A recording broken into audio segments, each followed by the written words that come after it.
காலை 9 மணியிலிருந்து இரவு 12 மணி வரை ஜூலை 29 ஒரு நாள் மட்டும். புதிய ஆட்சி அவங்க ஆட்சிக்கு வந்து இப்பதான் 3வது மாசம் நடந்துட்டு இருக்கு. கேட்டா இன்னும் எந்த ஒரு சின்ன ஒர்க்கு கூட பேசிக் ஒர்க் கூட ஸ்டார்ட் பண்ணல. ஆளும் கட்சி அமைச்சர்களையும் எம்எல்ஏக்களையும் நான் கேட்டுக்கிறது என்னன்னா, உடனடியாக செயல்பாடுகளை இறங்குங்க. மக்கள் பிரச்சனையை கவனத்துல கொள்ளுங்க.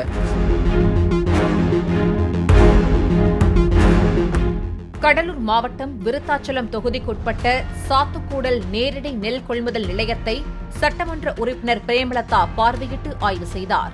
அப்போது திறந்தவெளியாக உள்ள அந்த இடத்தில் சேமிப்பு கிடங்கு அமைக்க வேண்டும் என்றும் விவசாயிகள் அவரிடம் கோரிக்கை விடுத்தனர்.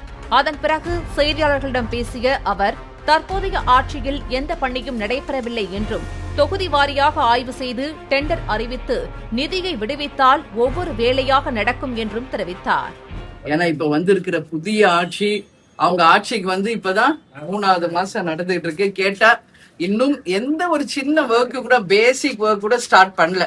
இந்த விருதாச்சலம் தொகுதியின் சார்பா முதலமைச்சரையும் ஆளும் கட்சி அமைச்சர்களையும் எம்எல்ஏக்களையும் நான் கேட்டுக்கிறது என்னன்னா, உடனடியாக செயல்பாடுகளை இறங்குங்க. மக்கள் பிரச்சனையை கவனத்துல கொள்ளுங்க.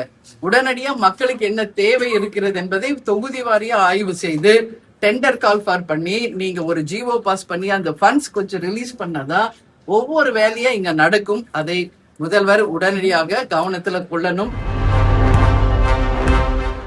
காலை 9 மணியிலிருந்து இரவு 12 மணி வரை ஜூலை 29 ஒரு நாள் மட்டும்.